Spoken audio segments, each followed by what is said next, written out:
بسم الله الرحمن الرحيم. الحمد لله رب العالمين، والصلاة والسلام على رسول الله وعلى آله وصحبه ومن والاه. إخواني أحييكم بتحية الإسلام. السلام عليكم ورحمة الله وبركاته. أشهد أن لا إله إلا الله، أشهد أن محمدا عبده ورسوله. يا أيها الذين آمنوا اتقوا الله وقولوا قولا سديدا يصلح لكم أعمالكم ويغفر لكم ذنوبكم، ومن يطع الله ورسوله فقد فاز فوزا عظيما. يا أيها الذين آمنوا اتقوا الله حق تقاته ولا تموتن إلا وأنتم مسلمون. Ndugu zangu katika imani, baada ya kumhimidi Allah subhanahu wa ta'ala na kumtakia sala na salam zimwendee mtume wetu Muhammadin sallallahu alaihi wasallam, ikiwa naihusia nafsi yangu pamoja na kukuhusieni juu ya kumcha Allah subhanahu wa ta'ala, kwani hakukuwa kufaulu mbele ya Allah azza wa jalla isipokuwa yule ambaye atajipamba na sifa ya kumwogopa Allah subhanahu wa ta'ala. Ndugu zanguni katika imani, katika halaka yetu hii leo tutalazimika kuyaongelea masiku matukufu ambayo yanapatikana katika mwezi wa Ramadhani. Mwezi wa Ramadhani ni mwezi ambao umejawa na fadhila nyingi. Kama vile ambavyo tunafahamu, kuna mambo mengi ambayo yanaweza kuwa ni sababu ya Muislamu kuchuma katika akhira yake katika msimu kama huu. Ikiwa tunaelekea katika 10 la mwisho katika mwezi wa Ramadhani, ni lazima ilikuwa tuweke mazungumzo hasa kuyaongelea masiku haya ambayo ni masiku ya mwisho katika mwezi huu wa Ramadhani, au 10 la mwisho katika mwezi wa Ramadhani.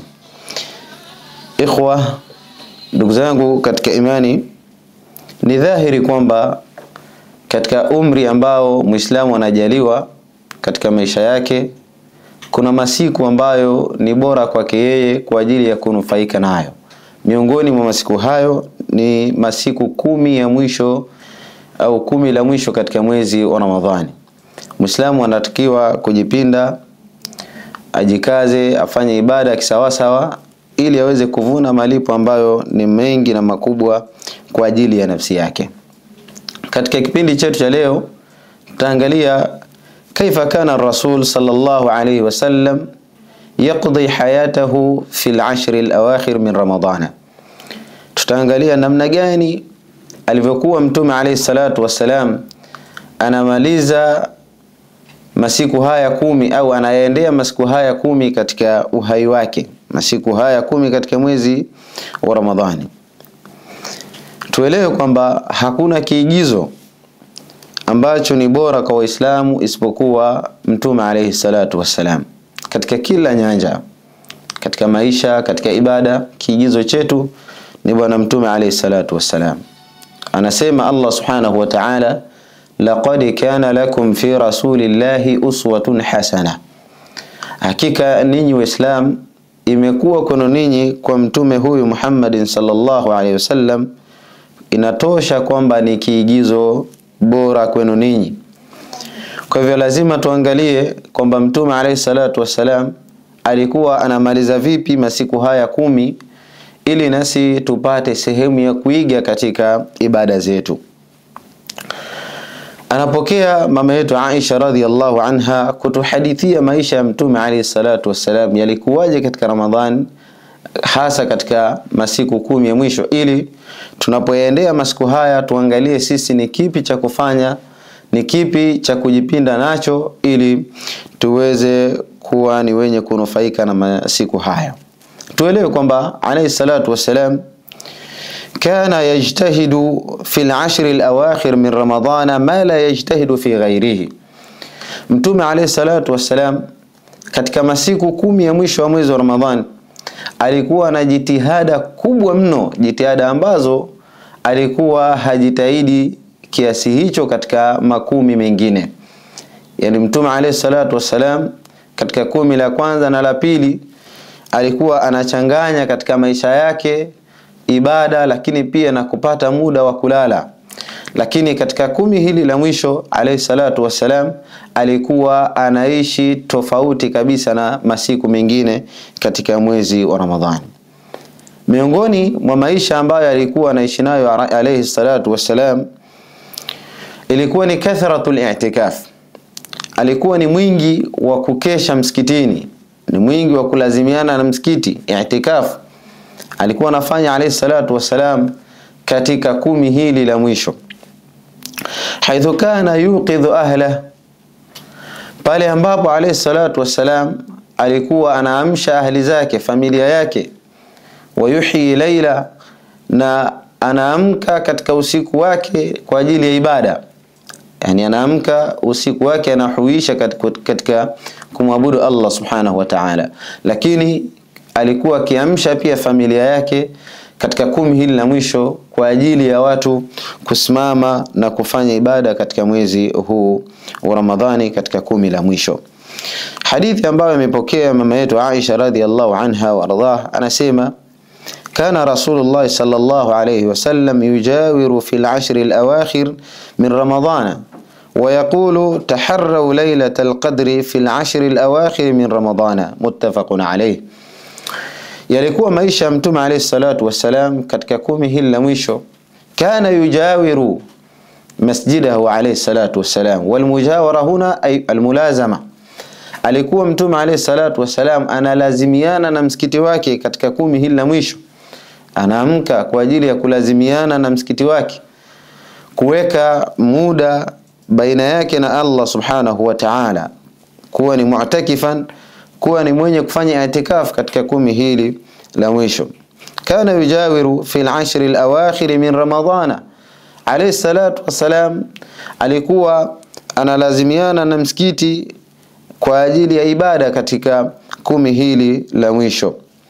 Wayaqulu, na anasema taharraw laylatal qadri, utafuteni usiku wa cheo, fil ashr al-awakhir min Ramadhana, utafuteni usiku huu wa laylatul qadri katika 10 hili la mwisho katika mwezi wa Ramadhani.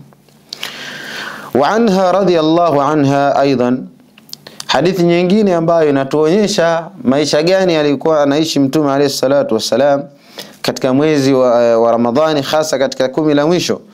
Aisha radhiyallahu anha anaendelea kusimulia, anasema kana Rasulullah sallallahu alayhi wasallam, alikuwa mtume rehma na amani ziwe juu yake, idha dakhala al-ashr al-awakhir min Ramadhana, ikiingia 10 la mwisho katika mwezi wa Ramadhani, ahya al-layla, usiku wake anaofanya ni usiku wa ibada, wa ayqadha ahla, na anaamsha familia yake, wajadda wa shadda al-mizara, na mtume alayhi salatu wassalam alikuwa anaweka sawa nguo zake kwa ajili ya kufanya ibada kwa wingi.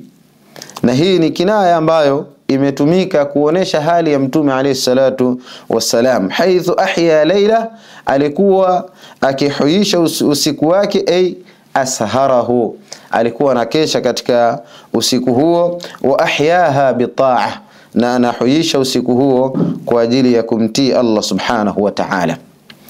Wa kana yashuddu mizara, ay yahtamilu almurada i'tizali bin nisa. Hapa ni kinaya kwamba alayhi salatu wassalam alikuwa anakaa mbali na wake zake, anawatenga wake zake kwa ajili gani? Ya kujipekesha kwa ajili ya ibada. Inahtamiliwa, inaweza kawa inakusudiwa hivyo. Wa aidan yuqsadu au yahtamilu almurad biljidd fi alibada, kwamba mtume alayhi salatu wassalam kana yashuddu mizarahu, inahitamiliwa kwamba mtume alayhi salatu wassalam alikuwa anajiweka sawa sawa kwa ajili ya kukabiliana na masiku haya 10 kwa ajili ya kuzidisha ibada mbalimbali katika kumtii Allah subhanahu wa ta'ala. Wa yahtamilu al-amrayn ma'an, inawezekana ikawa inakusudiwa maana zote mbili. Maana ya kwanza, alikuwa anakaa mbali na wake zake kwa ajili ya kujipekesha msikitini kwa ajili ya ibada, lakini pili, alikuwa mtume alayhi salatu wassalam ananuia kufanya itikafu katika msikiti wake kwa ajili ya mahusiano yake na Allah subhanahu wa ta'ala. Aweza akajiuliza mtu, tukizungumza itikaf tunakusudia nini? Itikaf tunachomaanisha huwa luzum almasjid li ta'ati Allah, ni mtu kulazimiana na msikiti kwa ajili ya kufanya ibada, ay litafarrugh lilibada, kwa ajili ya kujipwekesha, kwa ajili ya kutafuta faragha baina yake na Mola wake, fil laili au nahar, katika wakati wa mchana au wakati wa usiku, sawaan sa'atan au yawman, sawa mtu akafanya hivyo kwa muda wa lisali moja, masaa mawili au siku nzima, akawa amekesha msikitini kwa ajili ya kumwabudu Allah subhanahu wa ta'ala. Kufanya hivyo ni sunna, na jambo hili Allah subhanahu wa ta'ala amelizungumza katika Qur'ani, akasema wala tubashiruhunna wa antum aakifuna bil masajid au fil masajid. Allah subhanahu wa ta'ala katika aya ambayo inapatikana katika surati al-Baqara anasema wala tubashiruhunna wa antum aakifuna fil masajid, na msiwaendee wake zenu hali ya kuwa ninyi ni wenye kufanya itikafu katika misikiti. Katika aya hii mufassiruna wasema kana ar-rajulu idha i'takafa kharaja min al-masjid jamaa inshaa. Aya hii inajulisha kwamba kabla ya kuteremshwa aya hii, mtu alikuwa aweza akafanya itikafu msikitini, akatoka msikitini, akaelekea kwa wake zake, akafanya jimaa akiamua, lakini baadaye kashuka aya hii kukataza jambo hilo, ikasema wala tubashiruhunna wa antum aakifuna fil masajid, ay la taqribuhunna ma dumtum aakifuna fil masajid.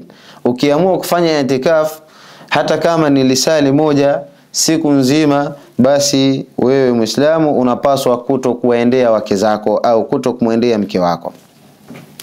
Walihadha qala ba'dhum, na kwa maana hii wamesema baadhi ahlul ilm, al-i'tikaf innahu qat'u al-alaiqi an kulli al-khalaiq liittisali bi khidmati al-khaliq. Maana halisi ya i'tikaf ni kuvunja mahusiano na viumbe kwa ajili ya kutafuta muda special na muumba wako Allah subhanahu wa ta'ala, kuachana na mahusiano ya watu wote kwa ajili ya kutafarragh na kumtii Allah subhanahu wa ta'ala, kwa kusoma Qur'an, kwa kuleta dua mbalimbali, kwa kuswali sunna mbalimbali, kwa kuleta adhkari mbalimbali. Inakuwa ni muda wako au mahusiano yako baina yako na Allah subhanahu wa ta'ala. Hii ndiyo i'tikaf. Na i'tikaf haina muda maalum, laysa muqayyad bil waqt al muhaddad. I'tikaf haijawekewa qaidi ya muda maalum kwamba watakiwa kufanya i'tikaf kwa muda wa siku kadhaa au kwa masaa kadhaa. La, ni ule muda ambao utaupata wewe Muislamu baina yako na Allah subhanahu wa ta'ala. Lakini pia i'tikaf hiyo haijahusishwa kwamba yatakiwa kufanyika katika msikiti fulani tu, kama ilivyo kwamba kuna baadhi ya khilaf baina ahli al-ilm, wamezungumza mno kunako msikiti gani unafaa mtu kufanya i'tikaf. Lakini al-arjah, kauli ambayo ni sawa na ni rajih kwa mujibu wa wanachuoni, wanaona kwamba i'tikaf inafaa Muislamu akaifanya katika msikiti wote ule ambao unaswaliwa salatu al-jamaa. Kwa hivyo Mtume alayhi salatu wasalam alikithirisha mno kufanya i'tikaf katika msikiti wake. Kwa hivyo mimi na wewe katika 10 hili la mwisho tunatakiwa tujitahidi mno, tuamshe familia zetu, tuamshe watoto wetu, watu ambao tunawasimamia, tuamshe kwa ajili ya kusimama usiku kumwabudu Allah subhanahu wa ta'ala. Kufanya hivyo ni katika kuwasaidia kupata akhira yao au kuongeza malipo yao. Kwa hiyo 10 hili la mwisho linakuwa la fadhila nyingi mno, na miongoni mwa fadhila hizo ni kule Mtume alayhi salatu wasalam kukithirisha ibada katika 10 hili.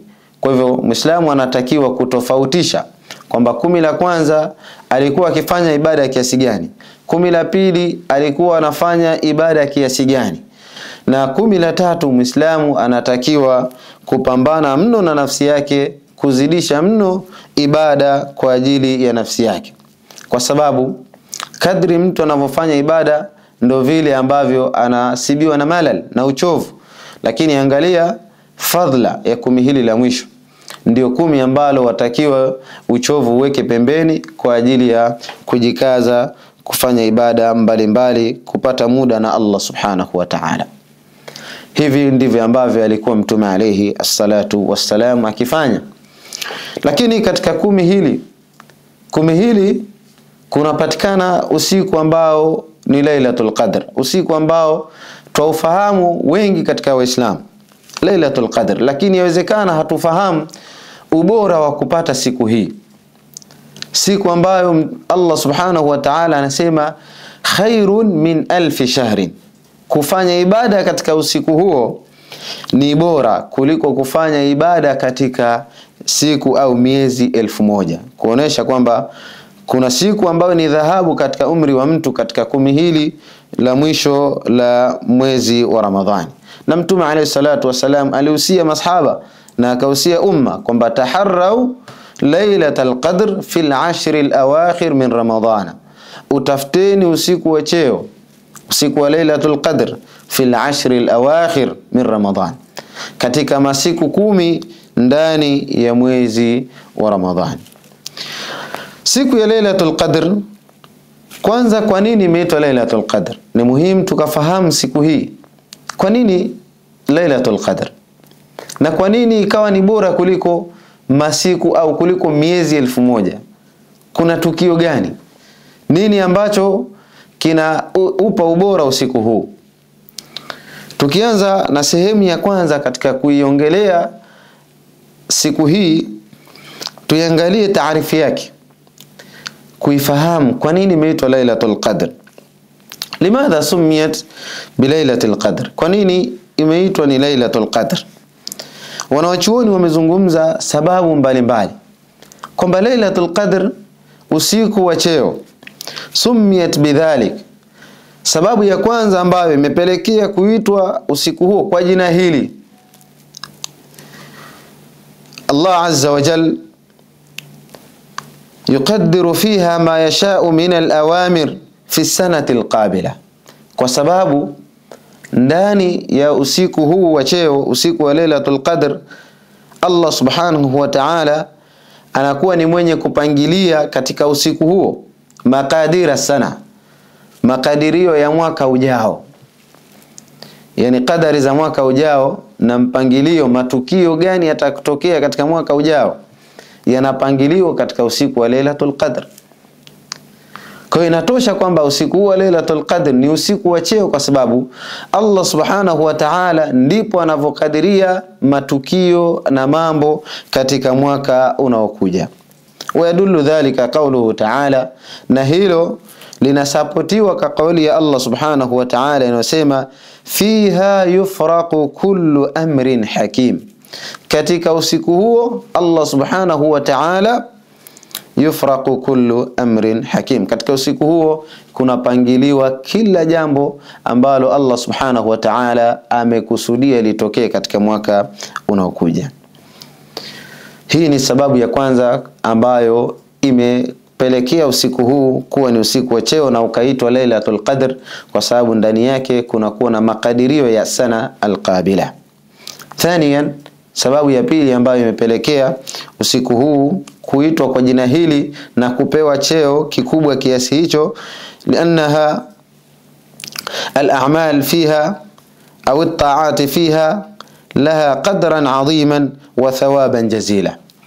Kwa sababu zile amali za binadamu, matendo ya mwanadamu atakayoyafanya ndani ya siku hiyo au ndani ya usiku huo, laha qadran 'azima, matendo yanakuwa na nafasi kubwa mbele ya Allah subhanahu wa ta'ala, lakini pia yanakuwa na thawabu nyingi mbele ya Allah subhanahu wa ta'ala. Na ndio maana Allah subhanahu wa ta'ala akasema Lailatul Qadr khairun min alfi shahr, usiku wa Lailatul Qadr ni usiku bora kuliko hata miezi 1000.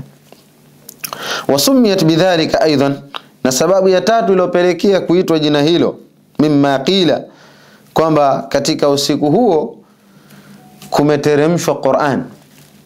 Yani usiku wa Lailatul Qadr ndiko usiku ambao iliteremshwa Qur'an kutoka katika al-lawh al-mahfudh ila samai dunya. Allah subhanahu wa ta'ala anasema inna anzalnahu fi lailatin mubarak, hakika sisi tuliteremsha Qur'an katika usiku wa cheo, usiku wenye baraka ambao ni usiku wa Lailatul Qadr.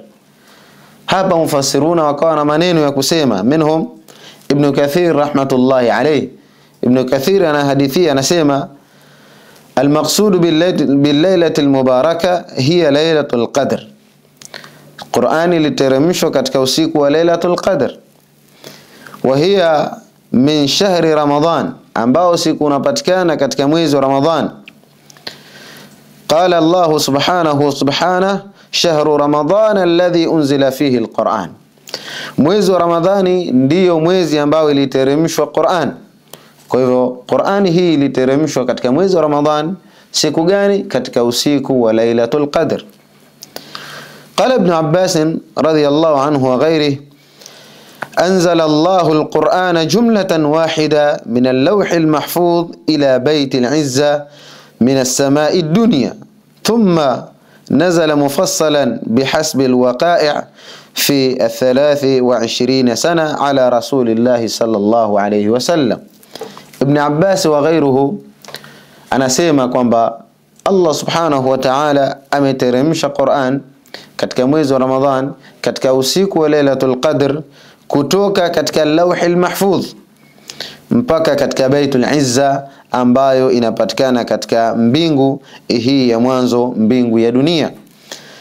Imeteremshwa ikiwa ni jumlatan wahida, imeteremshwa ikiwa imekamilika, lakini thumma ikateremshwa Qur'ani mufassalan, ikateremshwa Qur'ani kwa vigawanyo tofauti tofauti, hasba alwaqai', kulingamana na matukio mbalimbali katika muda wa miaka 23 kwa mtume alayhi salatu wassalam. Kwa hiyo usiku huu ni usiku wenye cheo kwa sababu umefungamana na tukio kubwa, tukio la kuteremshwa Qur'ani, maneno ya Allah subhanahu wa ta'ala kutoka katika Lawhil Mahfudh mpaka katika samau dunia au Baitul Izza, katika mbingu hii ya dunia.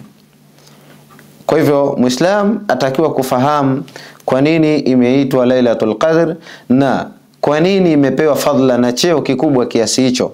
Sababu ni hizi ambazo tumezizungumza, lakini pia inafungamana na tukio kubwa, tukio la kuteremshwa Qur'an. Famata takunu Lailatul Qadr? Sasa Muislamu anawezaje kutambua ni lini huu siku wa cheo au siku wa Lailatul Qadr unakuwa? Takunu Lailatul Qadr fi al-ashr al-awakhir min Ramadhan. Wanawachuoni wamezungumza kwamba usiku huu tumekubaliana kwamba unapatikana katika 10 la mwisho ndani ya mwezi wa Ramadhan. Lakini je, ni masiku yapi au ni siku ipi hasa? Bitahdidi haijazungumzwa kwamba siku fulani tu ndio inapatikana Lailatul Qadr, kama ambavyo wanakosea baadhi ya watu kudhania kwamba Lailatul Qadr inatokea katika usiku wa 27 Ramadhani 27, na wakaamini hivyo na wakawathibitisha hivyo. Ni nani ambaye amewathibitishia hilo? Bila shaka Mtume alayhi salatu wasalam alizungumza akasema tuitafute Lailatul Qadr katika autar, katika siku za witr, siku za witr katika 10 la mwisho, na maana Ramadhani 21, Ramadhani 23, Ramadhani 25, Ramadhani 27, Ramadhani 29. Lakini bitahdidi la kuweka tahdid, kuweka kikomo kwamba ni usiku wa Lailatul Qadr utatokea siku ya 21, hili halijapatapo kuwekwa na Mtume alayhi salatu wasalam wala waja wema ambao wamepita. Mtume alayhi salatu wasalam alizungumza kwamba Muislamu atatafuta vipi usiku huu. Katika hadithi ambayo inapatikana katika sahihi Muslim an Abdullah ibn Umar qala Rasulullah sallallahu alaihi wasallam iltamisuha fil ashr al-awakhir, yani Lailatul Qadr, fa in dha'afa ahadukum aw ajaza fala yaghlibanna ala 7 al-bawaqi. Hadithi ambayo inapatikana katika sahihi Muslim imepokelewa na Abdullah ibn Umar radiyallahu anhu, asema qala Rasulullah sallallahu alaihi wasallam, amesema Mtume alayhi salatu wassalam kuhusiana na usiku huu wa Lailatul Qadr, iltamisuha fil ashr al-awakhir, utafuteni usiku huu katika 10 lote la mwisho, sio katika siku ya 27, sio katika siku ya 23 au siku ya 21, la, fi al-ashri al-awakhir min Ramadhan. Katika 10 zima hili Muislamu anatakiwa kutokuacha ibada, anatakiwa kuendelea kufanya ibada, ili pengine usiku huu katokea katika siku ya 21 au amediriki, ikatokea katika 23 au 25, Muislamu asiwe amepitwa na fursa hii. Ikawa usiku huu umetokea katika siku ya 27 au 29, Muislamu atakiwa kufanya ibada kwa muendelezo ili asije akapitwa na fursa kama hii. Kwa Mtume alayhi salatu wasalam azungumza kwamba iltamisuha fil ashri al-awakhir, itafuteni Lailatul Qadr katika 10 lote la mwisho. Fa in dha'afa ahadukum, kama mmoja wenu atachoka kufanya ibada kwamba hajui ni lini, Mtume akasema fala yaghlabanna ala 7 al-bawaqi, basi walau hizi siku 7 kuanzia 21 mpaka 27, hapa Muislamu anatakiwa kujipinda mno kufanya ibada, pengine akakutana na siku kama hii.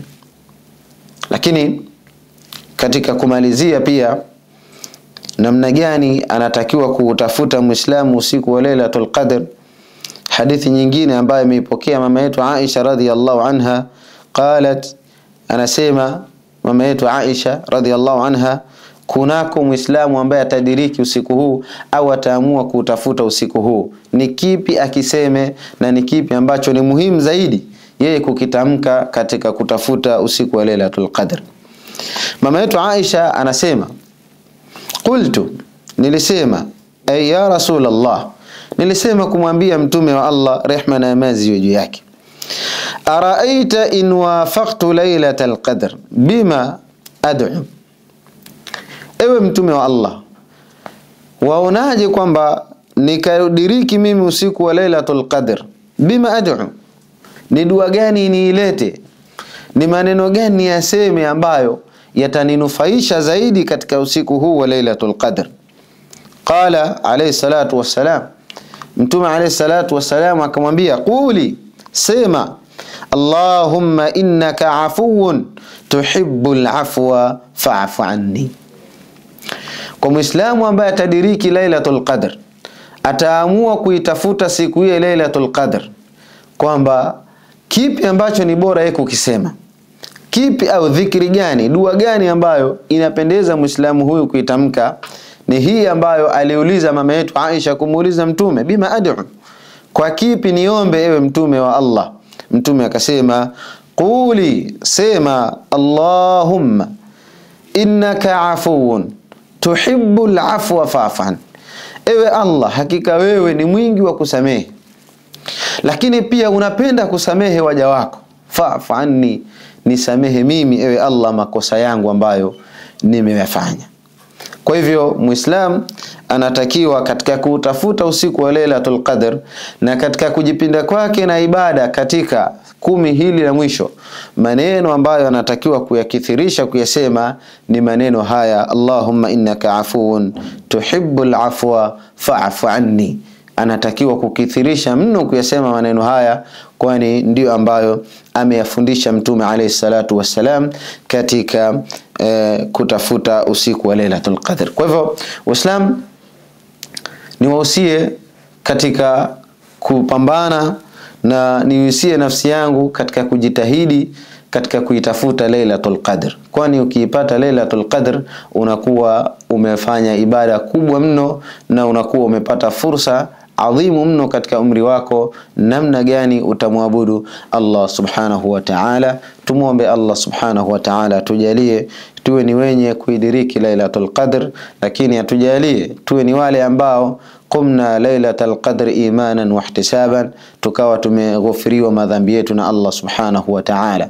Tumuombe Allah subhanahu wa ta'ala tukubalie saumu zetu, lakini pia akubali sala zetu, lakini akubali dua zetu ambazo tunamuomba Allah subhanahu wa ta'ala. Rabbana atina fid dunya hasana wa fil akhirati hasana wa qina adhaban nar wa qina adhabal qabr birahmatika ya arhamar rahimin. Wa akhiru da'wana anil hamdulillahi rabbil alamin.